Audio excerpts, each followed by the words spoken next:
Hi Deepika, hi Ranbir, welcome to the show. Thank you. Say that line again. I don't want to say the line again. How'd you be tonight? Very cool tonight. I'm splendid too, thank you. Okay, you know, Karanjan has always says these fabulous things about you. And recently you were saying like you're the most indispensable thing about Bollywood. How do you react to such comments? Well, I think he has to say it because he's producing a movie that I'm acting in right now. So he better say He it. says like the industry can't do without a talent like you. Wow, I think it's really, I'm thankful that he says things like this. And he's very warm towards all the new talent that there is. You know, he's always sending people messages after the movies and whoever it is, you know, and every talent he'd send a message. And he's very encouraging and it only gives us an incentive to work harder. So thank you, Karan. Thank you so much. Deepika, what do you say about that? I think he's absolutely right. I think he's someone, I think I've always called him God's child. Wow. So.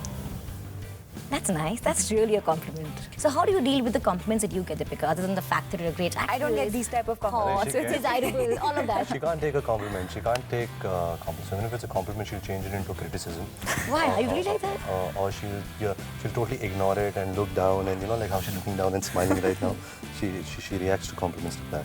But are you like very hard on yourself when it comes to, you know, analyzing your work or whatever you're doing? Yeah, when it comes to my work, yes. But I think when I'm complimented, he's right. I don't know how to take a compliment, which I think is sometimes not a very, it's not a good thing. Yeah. And I think people sometimes might think that I either take it for granted or I'm not like polite in this thing. But genuinely, I'm a very, very shy person. So I don't know how to take a compliment. Ranbir, are you a very tough critic? Are you very hard on yourself with your movies, your performances? No, to be honest, I'm detached with my movies and my performances. So once I'm done with it, I'm on to my next film, and usually that's what happens with every actor. So yeah, you are attached to the people you work with, but I'm not really attached to what I've done. Or I don't have this fascination of romancing you know, my talent or what I've done or what I'm going to do. So it's like I said, you know, it's more gada mazduri for me, being on set every day, trying to be honest to my work, trying to really connect to the material, work with wonderful people. That's pretty much it. You know, you both have been around for a while and done great movies. Some have been hits, some have been flops. But how do you really stay on top? You have always stayed there and done great work and continue doing so. I think it's also the opportunities. You know, it has so much to do with luck. Of course, everyone's hardworking, everyone's talented who's working in the film industry right now. But I think we all are, I guess, grateful and we are blessed that we get the opportunities, you know, to work in movies and with such wonderful talents. But how much does failure bog you down when a movie doesn't do as well as you thought it would? Of course, it troubles everyone, and no matter how much people say we kind of move on, of course we do. We don't have a choice. We have to. But nobody likes failure. Nobody likes the fact that when you've worked so hard on a film, it's not that if a film hasn't done well, we've not worked hard. You worked as hard or equally harder on a film that has done well or hasn't done well. Some films work, some films don't work. So it is, of course, a little disappointing when a film doesn't do well. We heard about how you didn't even read the script before signing the film. That's like really blind faith in your director, Ayan. Because I love him and I have because I have also worked with him on a movie. So that, of course, if I met a guy on the street, I wouldn't blindly do his film. Absolutely. Because I know Ayan, you know, I know the kind of filmmaker he is, the kind of person he is, his exposure in life, his understanding of relationships, of acting, of cinema, of human beings, of friendship, love, and all the dark sides also. You know, he's, and I have immense belief and faith in him that he will be one of the finest talents that we have. You know, I didn't read the script either. Oh, okay. He offered me the film and I was on. Yeah. So you don't need any more convincing than Ranbir? Absolutely not. Again, same thing. I mean, it was completely blind faith, and the fact that I'd seen Wake Up Sid, I've known Ranbir and Ayan while they were making. In fact, when he narrated Wake Up Sid to Ranbir for the first time, I was around. So I've known Ayan and Ranbir since then, or Ayan since then. And how that film turned out, how he works as a director, because I've been on that set, I've seen how he works. And even as far as this film is concerned, there's a certain honesty with which he makes his movies. And sometimes that's all you need to want to work with someone. With the fact that, you know, you guys dated at one point, didn't you ever think that we should do this or not do this? Did you not have to analyze it from that point of view? You know, I think sometimes people analyze more for us on our behalf. We really don't think that much. And whether it was us dating, whether it was our breakup, whether it's what film we do next, these things are not planned. Yeah, because I remember when it was announced that Deepika and me are doing Ayan's film together, so many people came to me and said, you know, will it be awkward? You know, you guys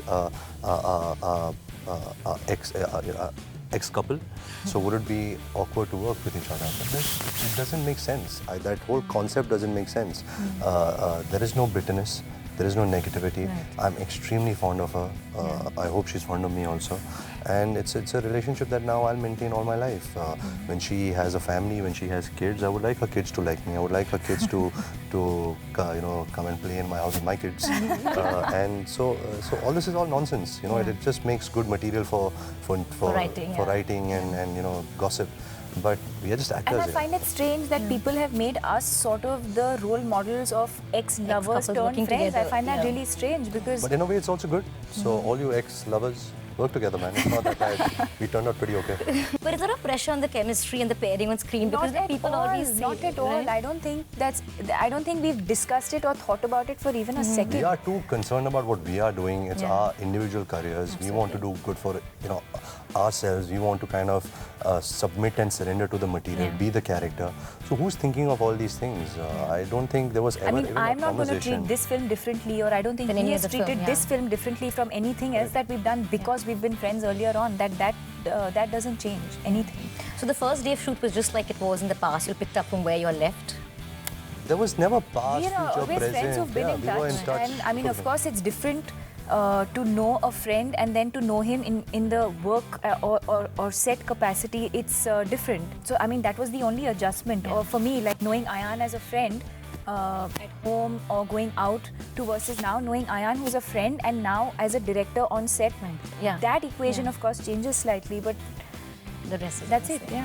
But have you been seeing her movies? Have you followed the work that she's done? I've seen every film that Deepika has done from the start of her career. I've always maintained this, that it's wonderful. It's a good feeling actually. And I say this with complete honesty. I don't say this as a hypocrite or somebody who's trying to, compliment her because she's sitting and have a movie coming out. But I feel proud of her. I feel that when I worked with her in Yeh Jawani, Yeh Deewani, I've never been intimidated by any actor.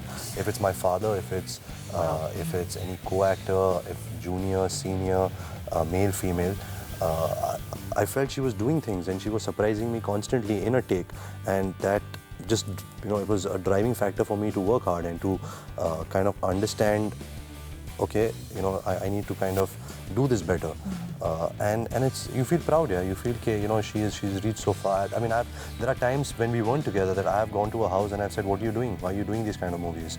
And I expect the same from her. If I'm doing something wrong, if I'm doing a bad film, if I'm making wrong choices, if I'm misguided, if I'm going wrong somewhere, she has complete authority to come to me, slap my face and tell me, listen, wake up, you need to kind of, focus because you're being hailed as someone who has potential. So don't kind of screw it up for yourself. Right. So we have that kind of relationship. Have you seen his movies? All his movies. Yeah. She's actually seen, she saw Rockstar when nobody saw Rockstar. Wow. My parents hadn't seen Rockstar, and Imtiaz called her and showed her the edit. And she gives some wonderful, critique, advice, what works, what doesn't work. She's honest, and that's what matters. You want honest friends around you. You want people who will tell you, okay, this is bad. Because there are not many people around you who would say that. And when you have certain people, you maintain that because that's what kind of makes you grow. Yeah, we also heard about how Ayan tortured you all on the sets. Tell us about it. You climb mountains. Yeah, he's a slave driver. Yeah, he's somebody who actually he's the first director who ever came to me and said that I'm a shit actor and I need to wake up Sid. He sat me down and he said, you're screwing up my film, you better pull up your socks and all of that. And he's honest. They had a huge fight. Yeah. On this film also, we believe you had a fight, right? We always have fights, but but by the end of it, you realize that this man is only doing it for his movie. He loves his movie, he's passionate about it, and he wants his actors to be as passionate as he is. So, but yeah, he did slave drive us. We used to wake up at 4:30 in the morning. We used to trek up for 2 hours. There were days where we've not showered. Yeah, he put up us in hotels. Where was that? In Manali? Yeah, in Manali, in there was hotels. A place close to Manali where we had to drive, and I mean, thankfully it was just 2 or 3 days of shoot over there. But the electricity would go off. There would be no water. We would still have to wake up. We've both gone to shoot. I think just about managed to brush our teeth. And at 3:30 in the morning. Yeah. And then trekked up for like 2 hours in snow till our knees. So he does things like this because it gives him some kind of... He felt that otherwise we'd not done any work. Yeah. Wow. How was the tuning with the rest? He actually made a love story like an action film. Yeah, it's like we made an Indiana Jones version of a romantic film. How was the tuning with Kalki and Aditya? They're amazing. Yeah. I mean, I think we are just lucky that we had such fun, diverse characters, and they're both so diverse and cracked. and they are, and we would like to believe that we are as cracked as them, you know. So we really bonded as a unit. A unit of 4 crack people. And amazing fun and individual personalities, individual opinions, you know, talented. Adi used to play the guitar, Kalki used to sing, we used to watch movies together, you know, we've played Scrabble together, we've gone trekking together, we've trekked somewhere, we went to somebody's house and had rice wine together. So we've done lots of cool stuff together, and I think that's what really we take back from this film. Ranbir, for you, people always keep saying, okay, he's the next Shahrukh Khan, he's the next this. So how do you like react to such comments? I don't want to be the next Shahrukh Khan. There can only be one Shahrukh Khan. That's why he is the Shahrukh Khan. I want to be Ranbir Kapoor. I want people to know me for my work. You know, you can just remove the S and keep the RK. So I want to be myself. So I don't take these tags seriously. From the day my first film came, even though it was a disaster, people said he's the next big thing, next big thing. That's a very polite way of saying, "Ki beta, you're not a superstar or anything. You could be." So that phrase has been attached to me for a long time. And now there's so many next big things. You know, there's so many new boys who have come who are so talented and so popular. So there's nothing like next big thing. Either the big thing or you're not. Not that I consider myself as a big thing. I'm an actor. I'm doing fairly well for myself, and I'm lucky that I get to work with the people I work with, and that's pretty much it. In fact, we are in this very interesting stage in the industry where, you know, the line between the supporting actor and the lead actor is kind of blurring. In fact, I was just talking to Aditya that day, and I said, after Ashiki, will you like only do lead roles? He's like, maybe not. If I get a great supporting role, I might do that. What about you, Ranbir? Would Well, you? it's tricky. You know, Adi saying that, you know, it comes from a place which is really brave. Right. But, you know, the place that I guess I'm in right now, I'm getting the opportunities to do lead roles, to work with interesting directors, interesting filmmakers. So I will probably take on that more than a supporting role. But maybe at some point in my life, there'll be a phase when, you know, something's been offered to me which has an interesting character. You know, like a DiCaprio does Django Unchained. Absolutely. Or, you know, Jude Law does so many supporting parts. So it depends, you know, it depends who's making a film, what part is offered to you, at what phase in your life. So it all depends. Yeah. What about you, Deepika? No, I completely agree. I don't think, I mean, I've never really said, no, I'm not going to do a certain type of film or a certain type of role. But I mean, I think I'm going to be selfish and say that I think everybody wants to be, you know, the lead. And I think today when I have that opportunity, why should I not exploit it? Why should I not make the most of it? Because like I said, like we were discussing earlier, I have that today. And so I'm going to make the most of that.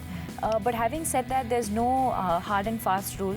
Tomorrow if I come across a script where I think that that part is, you know, is a lot more exciting as a performer, as I would definitely do it. But you know, having said that, actually her second film, after Om Shanti Om, she was this Bachna huge Hasina, star. Bachna Hasina, she had actually the smallest part of the 3 girls, and she could have taken any part. She was Imtiaz Ali's heroine. She was launched by Shahrukh Khan, but she took a character. She took a part which was a part of an ensemble cast, which wasn't even Manisha and Bipasha had longer roles than her. So it all depends. It all depends what you like, what script you connect with, the character you connect with. The craziest things you guys did while growing up? Something you can totally remember, which you bring to, you know, which is never Yeah, I've done lots of crazy things, but the problem is I have short-term memory, that I don't remember what I've done day before yesterday. But I think the craziest thing we've done is we make movies, you know, in movies we only do crazy things. You know, we are trying to be somebody who we are not. We're trying to, and sometimes you connect with the part so much that that fine line between real and real sometimes gets diminished, and you start living that part. And when that part is over, there's such a void inside your body that it's very hard to fill again. So we do crazy things all the time, but it's very unfair to kind of pinpoint one thing. Deepika, what about you? Anything you remember from your younger days which... Well,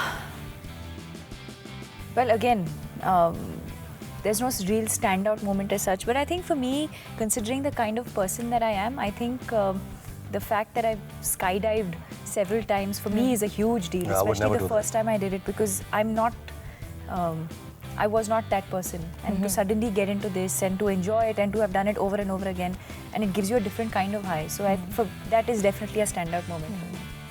Well, I sit on roller coasters. It's kind of scary too. It's kind of cool. Ranbir, describe Deepika in one word. He's scared of cockroaches and I'm scared of everything. Okay, describe Deepika in one word. Eternal. Eternal. Oh my God. Too much. Deepika. You're asking her to describe herself? No, Ranbir in one word. I don't know. God's child. Okay. Describe Ayan in one word, both of you. I would like to say deep, but Ayan is just Irritating, annoying. Yeah, say it. Just say it. Just say it. Say well, it. but you know, to be good to him, I would say he's a filmmaker.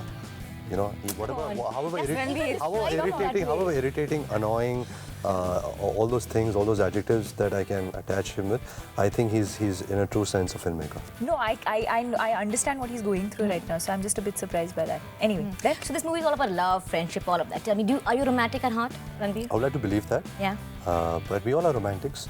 But what is romance? You know, everybody has a different take on romance. Sometimes it's about, you know, traveling with somebody and, or, you know, having lots of dinners outside and all. But I'm romantic. I find romance in just doing nothing, you know, lying in bed, watching a movie, having a conversation, going for a drive, doing nothing. So everyone's romantic. It's just your take of romance. Deepika, what about you? I think I am. Yeah. Yeah. I like typical romance. You like those flowers, candlelight dinners. No. You were like, No. yeah. I think for me, I think to be with, I think to be loved, to give love, and I think to just be in a committed relationship and to just be all there, I think for me is romantic enough. It's not about the flowers and the candles and the gifts and the holidays.